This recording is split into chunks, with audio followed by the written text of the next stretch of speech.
Hello, everyone, and welcome again to our podcast at the MIT Center for Real Estate. Robbie Mulcahy here. I'm a student in the Master of Science in Real Estate Development program. On the pod today, we have a pretty special guest, Nick Edelman, whose company Aventuur is at the forefront of what I think is one of the coolest niches in commercial real estate today, surf parks. Founded in 2019, Aventuur's mission is to create exceptional surfing destinations and experiences that generate meaningful social and economic value. To do this, the company actually secured the exclusive rights to the world's leading wave-generating technology, the Wavegarden Cove, in markets across North America, Australia, New Zealand, Singapore, and Fiji, and they currently have 3 projects in active development. We'll, of course, dive deep into all of that and more, including Nick's professional journey and how Aventuur came to be. First off, though, I just want to say, Nick, it's great to have you here. Thanks for joining us. Robbie, thank you for having me and excited to chat to you today. So I think maybe a good place to start, and this is a little different than our typical podcast interview, but just to level set, might be for you to explain or define just what a surf park is. I know maybe it sounds a little self-explanatory, but if you could tell us just how these things work, what do they look like, how big are they, and what's the technology behind them? Yeah, Robbie, great question. Excited for the conversation today. So just put very simply, a surf park, and at the core of the surf park is a technology that now allows us to create perfect man-made waves. So that really sits at the center of the ecosystem. And the technology has come of age. From a more complex perspective, the modern surf park era has been driven by an improvement in the technology, mainly computing power and the CFD modeling, so the computational fluid dynamics and the modeling of water particles over a reef, which has allowed the development of this kind of modern surf park day era. But put simply, it is the ability for us to produce perfect man-made waves. And I think the biggest thing here is the ability to match the wave to the surfer's ability, such that you can have a beginner wave, which looks like a nice Waikiki wave, a nice rolling wave, through to a Malibu wave for more sort of intermediates, and then right through to an advanced wave or a barreling wave for the more kind of advanced surfers. So at the core is that technology which allows you to do that. In terms of the greater surf park or the surf park ecosystem, as you leave the surfing lagoon, we've got the ability to create mixed-use amenity around the surf park. From Aventuur's perspective, we focus a lot on the health side and the leisure side. So on the leisure side, think a beach bar, cafe, restaurant, events lawn for us to have pop-ups and a flexible space for community events and the like. And then also on the health side, the ability to have ice baths, sauna, massage, your surf academy, and your other mixed-use other sort of cross-training areas like your yoga studios and Pilates studios, etc. So that really forms the surf park ecosystem. And then over and above that, we can talk about other real estate uses that can form part of that ecosystem. A few other quick fun facts. The Wavegarden Cove, which is the technology that we're using, is 5.5 acres. And the greater ecosystem that we're talking about is a sort of 10-acre footprint, just in terms of what we're looking at. And then some of our projects that we've got under development are up to 100 acres in size. So the ability for us to really curate these amazing mixed-use ecosystems with bike tracks, running tracks, interesting lifestyle-focused residential can sit around this core surf park technology. Yeah, I mean, that's fascinating. I mean, a surf park that's 100 acres with, the Wavegarden Cove only being 5.5 of that. I mean, these really are real estate developments, right? Like they're not just the waves themselves. Also, by the way, really cool to hear that you can tailor the wave to the surfer's ability.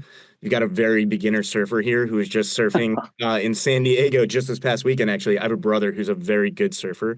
I'm a very bad surfer. So that's great to hear that I can still enjoy it. We can hopefully change that. I think, as you know, Robbie, to get good at anything, you need repetition. And I think, surfing's been one of these hard sports to learn. It's a hugely aspirational sport, one of the sort of great aspirational lifestyle sports, but to get repetition in the ocean is challenging. Mother Nature will always be number one, and Mother Nature delivers at times some absolutely perfect waves, and surfing in the ocean is and always will be number one.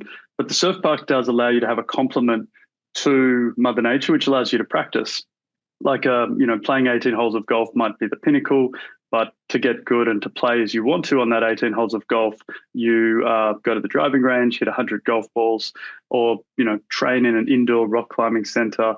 The surf technology now allows you to practice, get repetition, learn how to truly surf, understand the technique of surfing, improve your surfing, and then translate that into the ocean where you can then have fun and participate in what is the pinnacle of the sport. Yeah, that's great.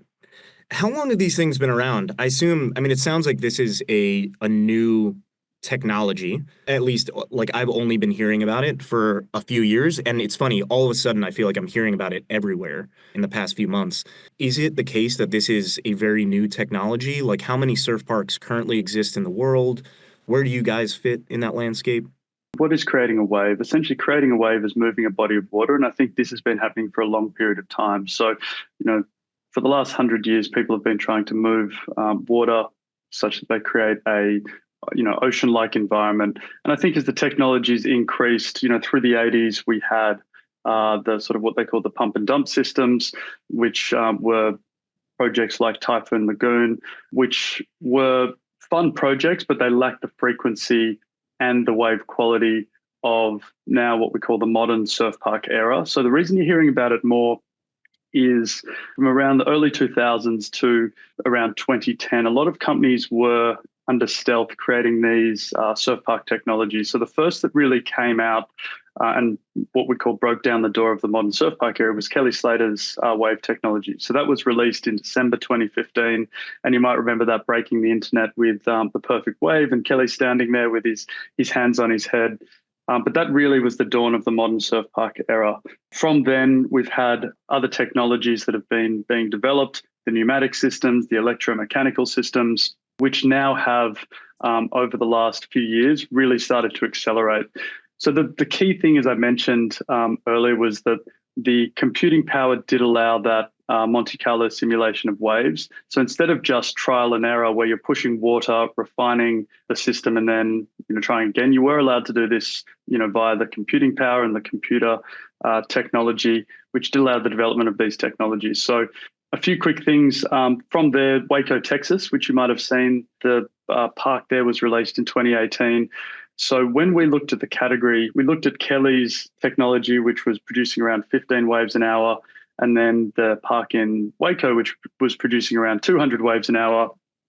When we first ran our models, our determination was that the wave frequency was still too low to justify the cost of capital. So where things, again, became even more interesting was in 2019, a technology called the Wavegarden Cove was released, which took things from 200 waves an hour right through to 1,000 waves an hour. So that increase in wave count, so a wave every 7.5 seconds at its peak, really did open up the category from our perspective, from a commercial viability point of view. So I think there's two things at play. I think there is, can technology produce an ocean-like surfing experience? And then secondly, are these models commercially feasible from a unit economic perspective to really justify the investment and the cost of capital? And from our perspective, the Wavegarden really did change the game by increasing that frequency exponentially.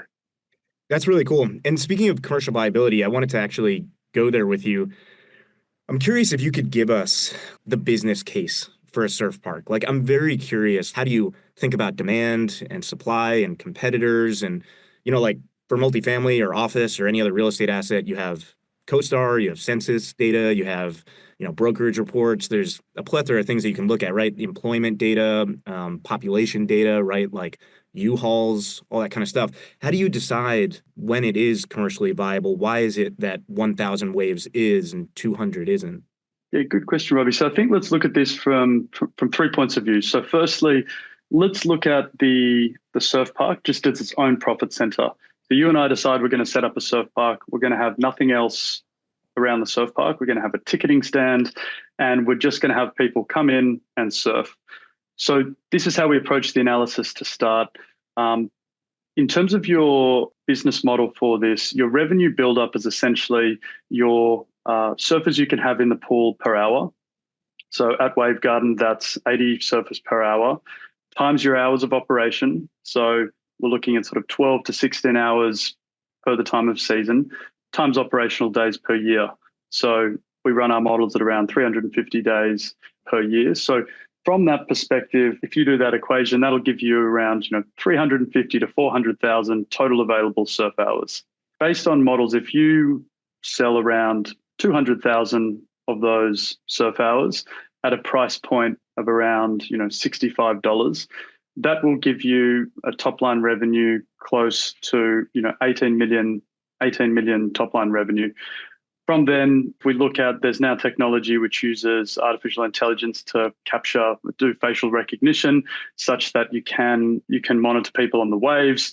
Robbie, as you get out of the pool, it'll send you your 15 waves post that session. So you can buy your waves, you can send that for coaching, or you can post a social type thing. So that ancillary revenue really gives a kind of, this is rough rule of thumbs, around a 20 million top line revenue. In terms of your fixed cost base, you're then looking at your labor cost, your energy cost as your kind of two main factors. So you're looking at your lifeguarding, you're looking at your maintenance staff, then you're looking at the energy consumption.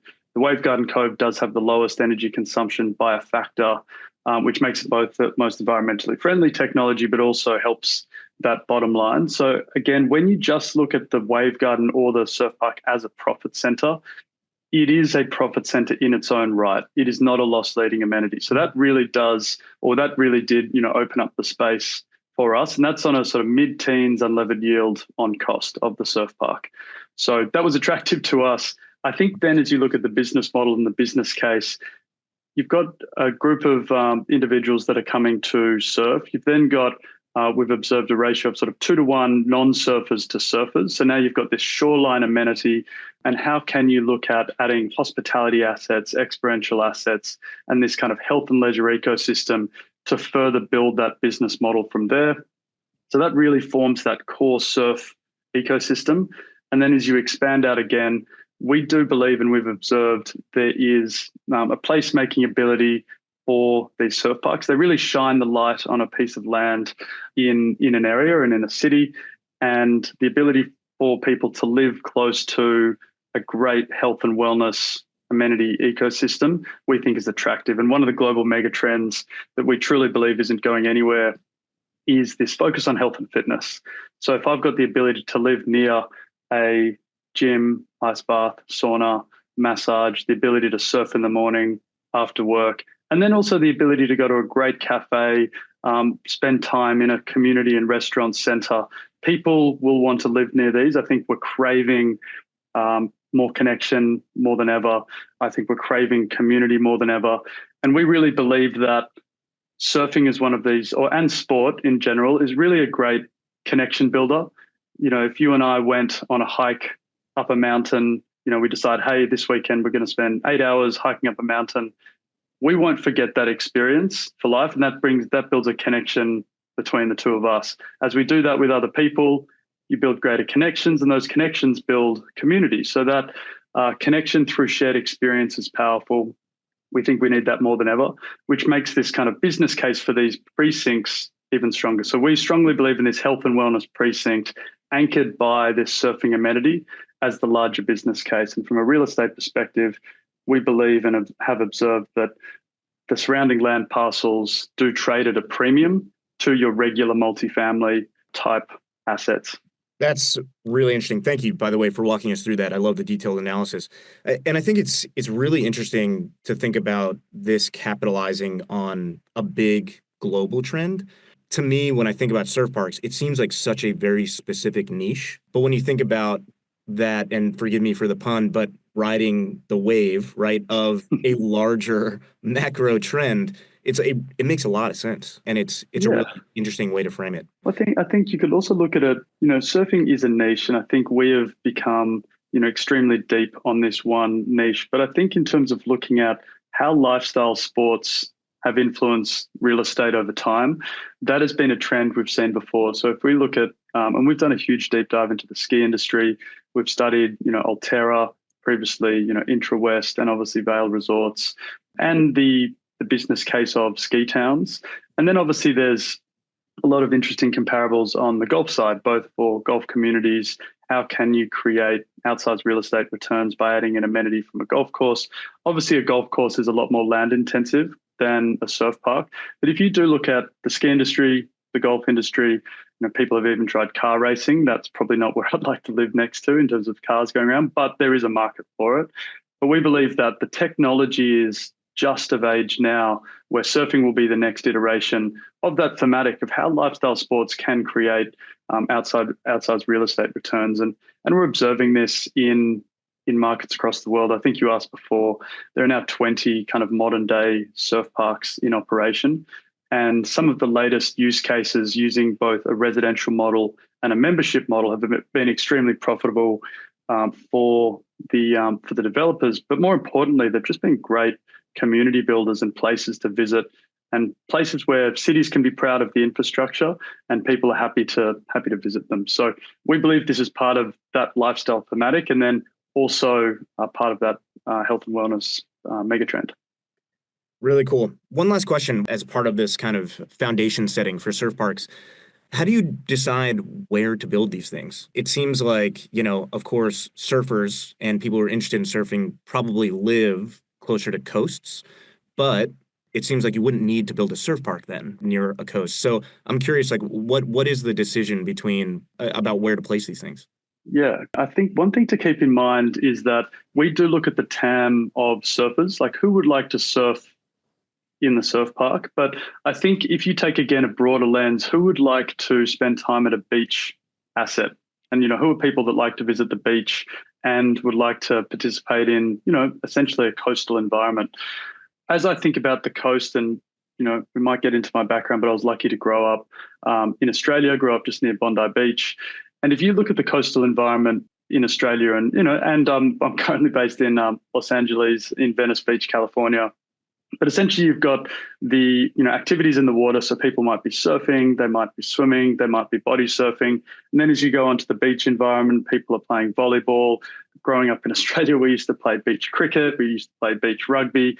And then as you continue into the spilling up into the kind of promenade, you've got people running, people boxing, people doing yoga in the sort of surrounding parks. And that then spills into cafes, restaurants, other beachside amenity. So really these coastal environments have always been, brilliant hubs for communities, people getting their morning coffee, going for a walk, maybe jumping in the ocean today, maybe not.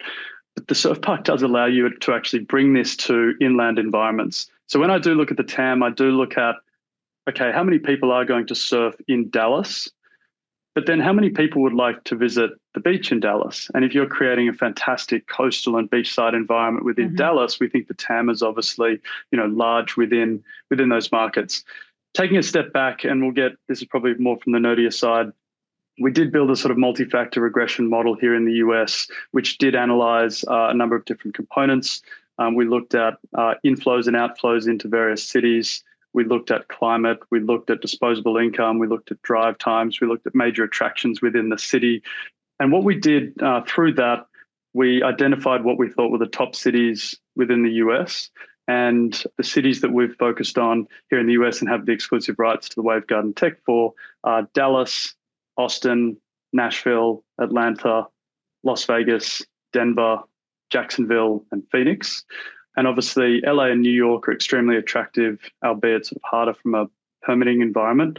So that was our city selection. As we then zoom into a city, we look at, based on drive times, demographics, and the like, what are the top places that we could put this within a city? Through this kind of multi-factor regression model, we identified usually kind of 2 or 3 areas within a city. We then overlaid that for land price, such that you might say, hey, these are 2 great places in the city, but don't make sense from an economic perspective.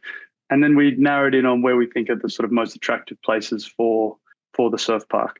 We then have a, outbound effort where we contact landowners and partner with landowners. So for our project in Jacksonville, Florida, we did a private transaction, off-market transaction with a landowner in the city.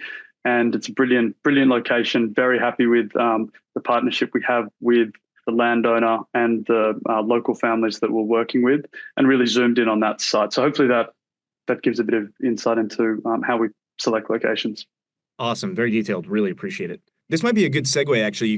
You started talking a bit about your own personal background, and I wanted to go there anyway. I know. So one of the goals of this podcast, of course, right? We're here at the MIT Center for Real Estate. A lot of undergraduate, graduate students, early career professionals listen to this podcast, and we like to, of course, dive into the backgrounds of people with an eye towards how their career journeys might inform the decisions that people who are listening to this podcast might make. Would love if you could share a bit about your story, like how'd you start? Give us the where were you, what happened, how'd you get to where you are today? Yeah, definitely. Sometimes I wake up in the morning, Robbie, and look at myself in the mirror and wonder the same thing. How did I end up as a surf park developer? I think at a careers fair day, no one says to you, hey, this is what you'd be fantastically suited for, to be a surf park developer. So it's usually an interesting path to get there, and, happy to dive in different areas. But as I mentioned, grew up in Sydney, Australia, was a passionate surfer and skier from a young age. So they were really my sort of passion sports. Loved being by the ocean, loved being in the water, and spent a lot of time as a child on the beach. In Australia, got pulled into the more traditional sports of rugby, cricket, and rowing, which was great. And went out of school to Sydney University, studied economics, had a great time there, and out of university went into the city in Sydney and was working for a project financier. We had our own $4 billion fund, which we lent to property developers, and we could also originate deals and broker deals into the market, which was great. So I worked there from 2006 to 2009. So if you think about those years, they were pretty interesting years to be in the financial markets and on the debt side. It was really interesting from a 2006 perspective. I was, a 21-year-old kid. I could take a deal to 10 different people. We could do it in our own fund.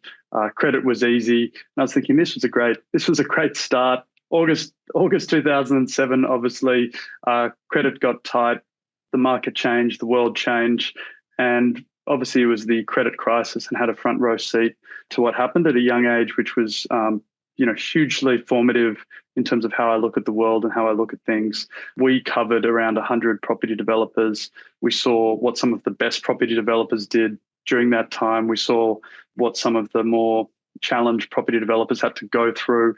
We had to pull all loan documentation and really out of the drawer and say, hey, we're in a workout scenario. So truly got to see the financial markets in chaos, and also just got to take away huge learnings during that time from a property perspective. So that was very formative, and we could dive in huge detail there. I did recognize that the world was going to have to go through some time to recover. So I thought it could be an interesting opportunity to do some further study. So continued my sort of rowing career at the time, and went across to Cambridge University and studied law over there. Also rowed for the university. I think they must have thought I was a stupid Australian, so they put me on the boxing team as well. So also boxed for the university, which was an interesting sport to participate in. And there, during that time, had a great time. Really enjoyed my study there. I think more than I did my sort of undergrad degree. A little bit older, really delved into the academic side and also the sporting side, and was lucky to meet my co-founder during that time at Cambridge. Richard Duff was studying the Masters of Finance during that time. He's a very intelligent person, but I think more importantly, just extremely trustworthy. And I think on an entrepreneurial journey, and one thing I'd say to anyone that's thinking of starting an entrepreneurial journey is you are guaranteed ups and downs, you're guaranteed challenging times, and the person or people you are doing that with, you need implicit trust, and you need to be able to go through, tough times with them. The common term is the kind of foxhole test. Who would you like to be in the foxhole with? And that's definitely been something that we've selected everyone on our team on. And that's been a kind of good learning. So out of university, Richard went to a family office in the United States. He was looking at esoteric real estate opportunities and looking for how do you create outsized returns in more alternate real estate strategies. So he's always been looking at off-the-run opportunities. I went to Deutsche Bank, was in Singapore, Hong Kong originally to start, spent 5 years out there, which was brilliant. Again, looking at special situations deals, infrastructure deals, and really building up a fundamental skill set. And then, Deutsche Bank transferred me to New York, where I was on the infrastructure and energy team. So I think where the story starts getting a little bit off the run, I'd been craving something which I was more aligned to, craving something I was more passionate on. And when I was living in Singapore, I reconnected with the sport of surfing. And surfing's always been that sport that I have wanted to spend more time doing, that I'm truly, truly passionate about. And we started traveling to Bali probably once a month to, change things up from Singapore. Singapore's, a more sterile city in nature. It's great fun. I do love Singapore, but Bali's the great sort of antithesis to Singapore. So we were surfing, having a great time. And then we started exploring some of the islands in West Sumatra. And we came across a group called Pegasus Surf Lodges. So Pegasus is the largest owner of boutique surf hotels. And I didn't know a company like this existed, that there was a boutique surf hotel company. I thought that was fun. I went, started looking at that business. I went to that business as a customer, and then for fun started investing behind the business and helping with a little bit of moonlight work on some of their developments. And the founder of that business is great fun and still a close friend with that founder. And then when I was in New York, he said to me, "Hey, I can see you're not that inspired anymore by Deutsche Bank. You're looking for something different. How about you come over and co-run Pegasus?" And I've been looking for this moment, this jump to passion, something that I could really get excited about. So I jumped over to Pegasus, and Richard, who I mentioned before, came from the family office space to Pegasus. And we were running that business in 2018 with the founder, and just had a brilliant time. Like it is one of my fondest years that I've ever had in my working career. Really enjoyed that time running those assets. We got a site visit, became a surf site visit. When you're operating an asset and when you've got alignment to the outcomes, you pay more attention. You understand the unit economics to extreme depth. You know your suppliers, you know your customers, and you look at a profit and loss statement or balance sheet with a whole new light, because you really have true in-depth understanding of the business. And it was during that. And well, quickly, the last thing I'd say about Pegasus, which still sticks with me today, is Pegasus's motto was moving in nature with friends and family. So the movement could be hiking, skiing, running, surfing. In nature could be big mountain, big ocean, desert, surf, with your friends and family. And truly, when I trace some of my favorite moments in life back, it is really moving in nature with friends and family. So that really sticks with me today. To quickly move through from here, as I mentioned, the surf park space started coming up during 2017, 2018. We started assessing it from a fundamental perspective. There was a moment where the Wavegarden technology came of age, as we saw, and one of my mentors said to me, "What do you see now that no one else sees yet? You don't have to be the smartest person. You just need to see a moment in time." And I think that was this moment. We had this very strange intersection of the Venn diagrams of surfing and kind of fundamental economic, project finance. So Richard and I decided to found Aventuur in April 2019. We did a huge deep dive into the technology space. We're proud to say that we're Wavegarden's largest partner globally, and we've got those markets in the US as well as markets in Australia, New Zealand, and Singapore. And we've got 4 projects under development. All 4 are permitted, and we've started construction in our project in New Zealand. So, there's a lot in there. It's but that's kind of how we ended up as surf park developers. But honestly, I enjoy coming to work every day. I love talking about what we're doing. Everyone on our team is hugely passionate. And to work for a business and to do something where you enjoy coming to work, especially as it's such a big part of your life, I just think is fundamental. And we all should be thinking about how we can do that. Amen. Yeah, I completely agree. We spend too much time at work to not enjoy or not enjoy the people that we work with, right? That's it. So how can you make it fun, and how can you, gain the skills, fundamental skills, such that you can, pull that into a passion area and find something you're truly passionate about, so that work isn't work. It's a big part of your life, but Sunday night you're excited to get back at the desk Monday morning. And I think that's something that, we all need to think more about. Man, that's the dream. That's great. It's funny. I mean, it feels like, and I don't know that necessarily I was expecting you to answer the question this way, but it feels like becoming a surf park developer could be a story where it feels like at some point you made a left turn, right, to become a surf park developer. But in your case, it honestly feels like it was a very logical, rational progression from your passion for surfing early in your career through project finance, which a surf park is basically a big infrastructure project. So it feels honestly like you and Richard perhaps were maybe the perfect people at the right moment, and you took advantage. Yeah, Robbie, I appreciate it. I appreciate you saying that it looked logical as we went through. I think In hindsight, I of course, think it always does. hindsight is 2020. It's easy to join the dots with hindsight, but I think making judgment calls at the time. I think I was more predisposed to making the right choice rather than the choice I really wanted to make.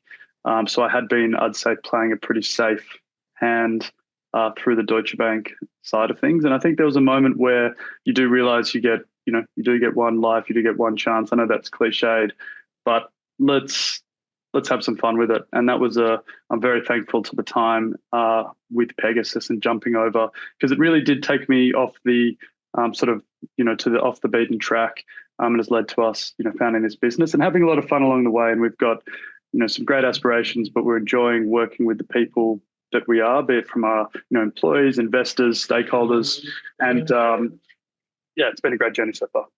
That's great. Well, now might be a good time to talk a bit more about Aventuur, the business specifically. To start, would love if you could tell us a bit about the name of the company. What's the origin of Aventuur?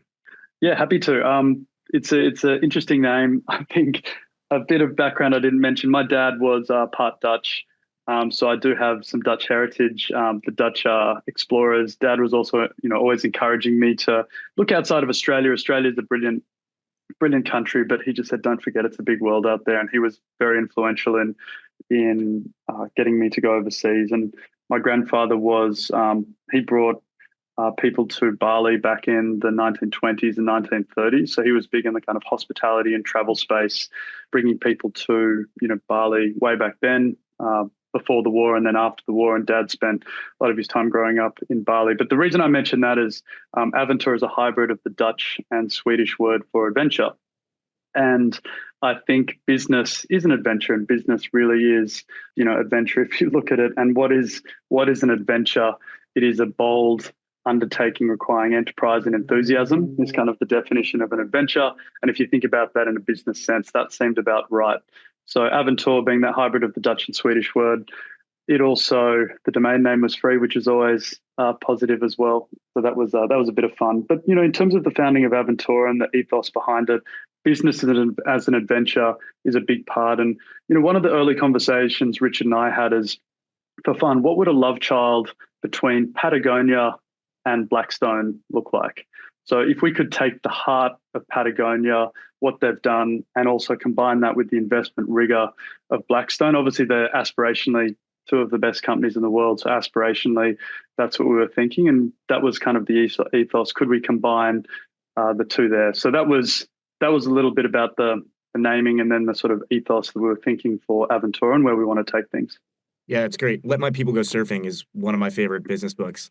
Yeah, I'd say that everyone within our team has read that book. Yvon Chouinard is a brilliant businessman, and I love how he talks about himself as being a reluctant businessman and how he looked for different business models, a different way to run a company. He didn't take the status quo as given, and he really tried to build something different and build something brilliant.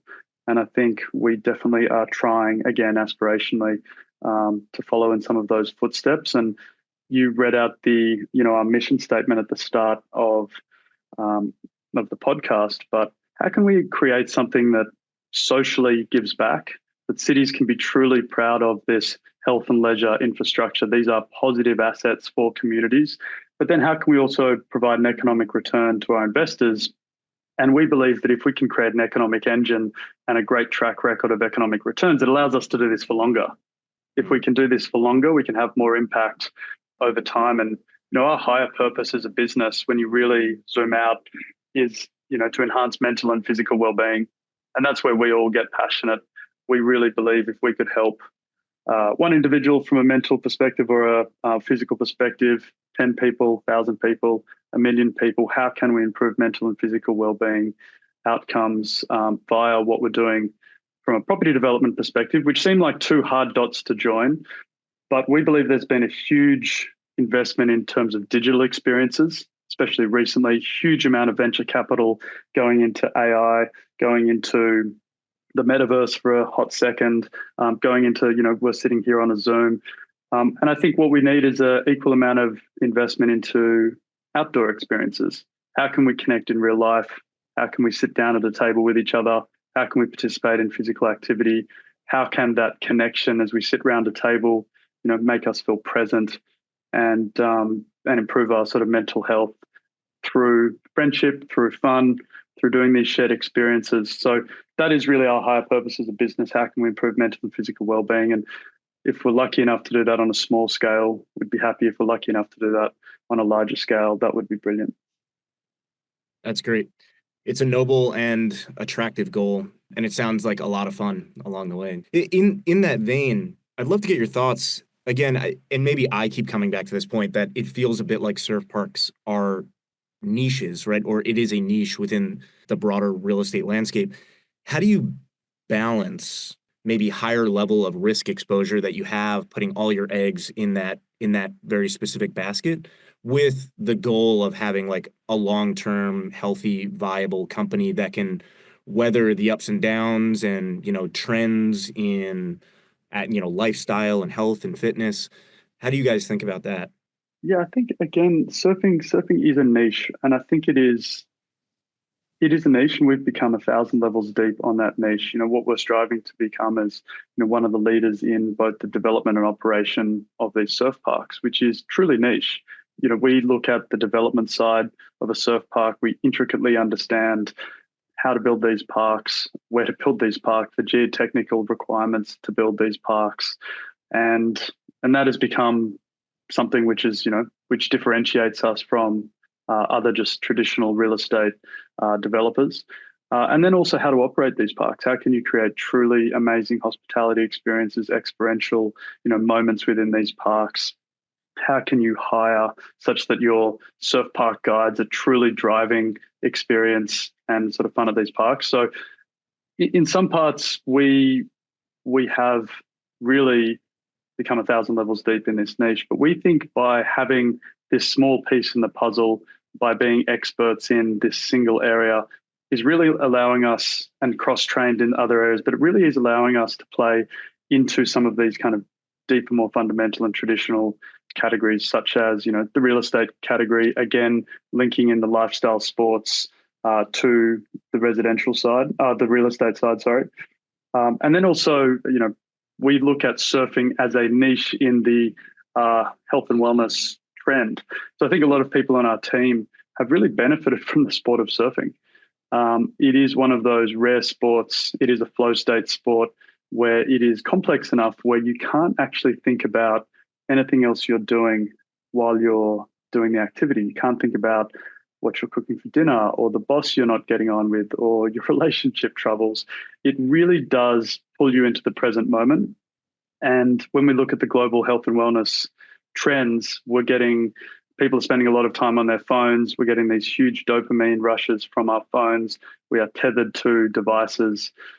And you kind of need an equal and powerful activity to try and balance out us being sort of our mind being hijacked by phones. And surfing and other sports like skiing and other flow state sports are that powerful sort of antidote. So I agree with you. It is niche, but I think the reason it's kind of sitting there, it is a really powerful sport. It is an aspirational sport. It is a lifestyle sport. And it's been when we talk about lifestyle, people base their whole lives truly around the ability to live by the beach, surf in the morning, get a coffee after their surf or before their surf, and arrange their workday around that. And this technology has really allowed you've never been able to schedule surf before. And this technology does allow you to actually schedule a surf such that you and I could go surfing at 7 p.m. tonight at the surf park. We could get in the intermediate session and have some fun. We could have dinner after. Likewise, if we wanted to surf before work or at lunchtime, you could do that. So I think it is a niche. I think it is, when you sort of look at it in the context of some of the broader mega trends that are happening, it makes sense, and it's an incredibly fun and powerful sport. So, and it's impacted us all personally, and a lot of the people in the industry, in the surf park industry, feel the same way. So you're starting to see, an industry, a passionate industry, really gather around, passing on the gift of surfing to are the people that don't have the luxury of growing up in a coastal community.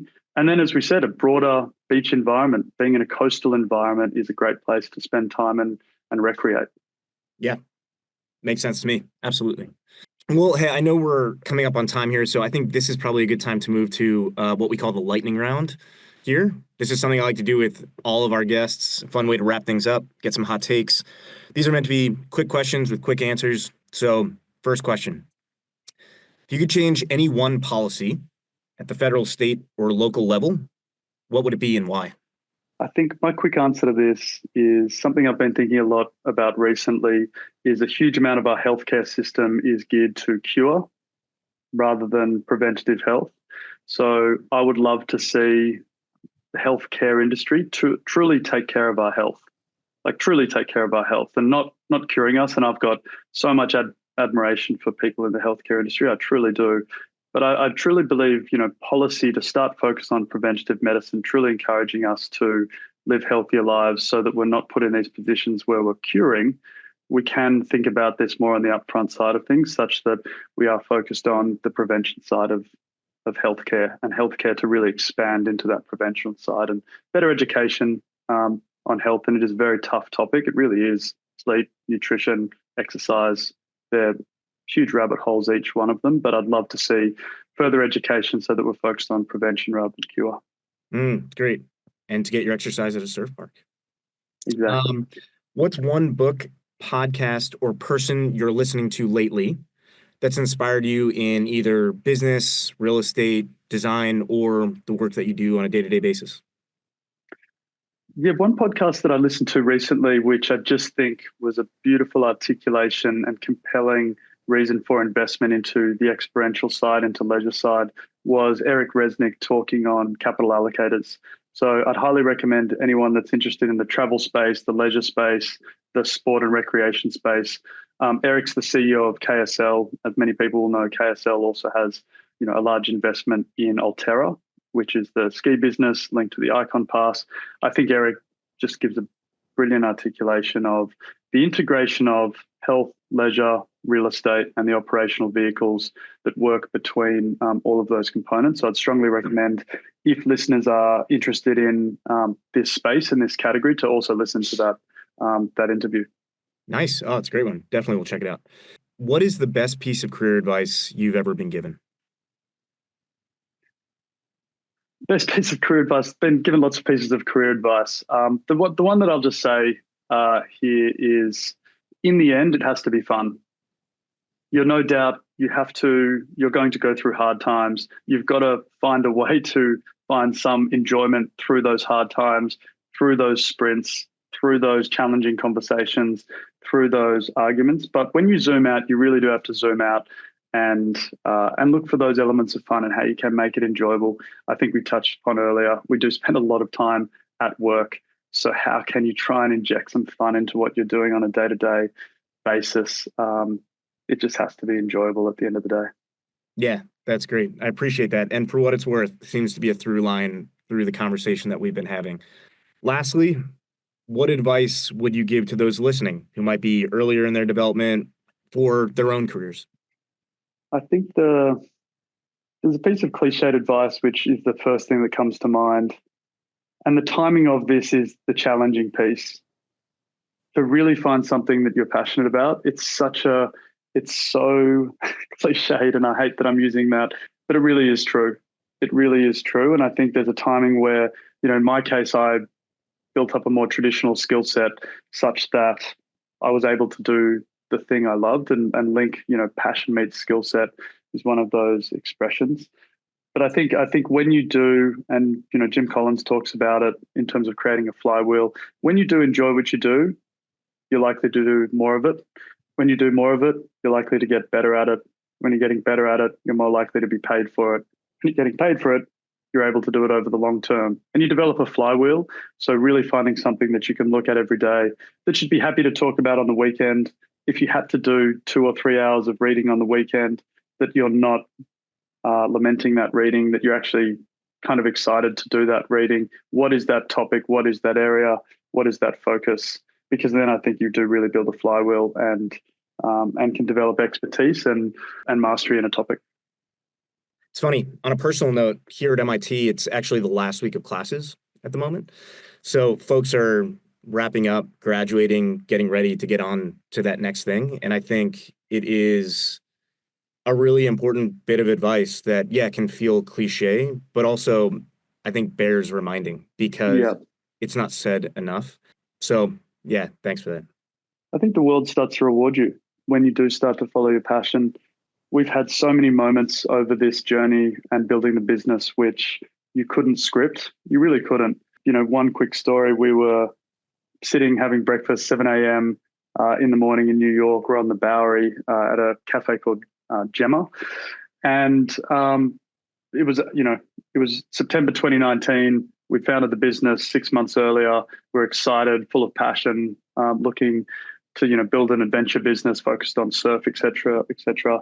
And while having breakfast, an elder gentleman stood by the table and said, "Gentlemen, would you mind if I joined you for breakfast?"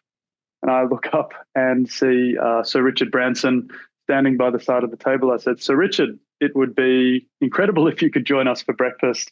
I'm glad you got our invitation. We didn't know if you received it." He was straight on to it. He said, "Ha, ha, ha. Sometimes these things take a while to get to me, but I'm here now." And I said, "We're building an adventure business and a business built on surfing." And he said, "Great, tell me about the business." So we sat down and had this 90-minute surreal conversation with Richard Branson talking about building a business, focus on adventure, focus on hospitality, focused on experience. And it's just one of those moments that I'm glad we got a photo from that day, because I can't even believe the story as I tell it now. But Richard was extremely kind to introduce us to one of our first investors in the space. He had looked at the surf park category, introduced us to one of our early investors, and we're still in touch with Richard today. After that breakfast, he invited me to an event he does called the Strive Challenge. And what Strive Challenge focuses on is a difficult athletic challenge. So the one we did last year was, swimming 4.5 kilometers in an open water swim, combining that with also entrepreneurs talking about starting businesses and, a learning component to the trip. And then also fun. At the end of the night, you have a few drinks, you have a meal, and you participate together. So those three components where you've got a challenge, you learn, and then you have some fun is just an incredible cocktail to really form meaningful connections. But after that moment, I said to my co-founder, if we're waiting for a sign that we're on the right path, like you can't script that. So that's one of those moments that I deeply remember. I don't think that would have happened if I was still working at Deutsche Bank, although I'm very thankful for all the time there. But you do start to get rewarded for following your passion and those moments. So yeah, that's just a bit of fun. That is absolutely incredible. I'm so glad you shared that story on the podcast.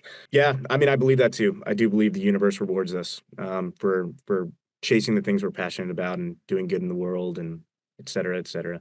That is an excellent story to end on. Nick, this has been so much fun. Again, really grateful for your time. Before we sign off, do you have any parting words for the audience, or how can audience members follow you or Aventuur? Yeah, Robbie, parting words is only thank you. Really enjoyed the time, really enjoyed the conversation, and hopefully get to surf together soon, be it in that beginner session or the intermediate session. Would love to take you from more of a beginner right through to barrels and along that surfing journey. And yeah, really hope that you can visit us at one of the parks as they come up across the US. And yeah, like to learn more, we've got our website is www.aventuur.com. So the hybrid of the Dutch and Swedish spelling gives it a little challenge, but yeah, happy to check the email. And if anyone wants to reach out and speak more about the category, the business that we're building, more than happy to meet some of the listeners. Excellent. And deal. I'm going to take you up on that. Well, thank you. And thanks to our listeners. Keep tuning in this season for more interesting conversations with professionals like Nick. I'm Robbie Mulcahy. We'll see you next time here at the MIT Center for Real Estate.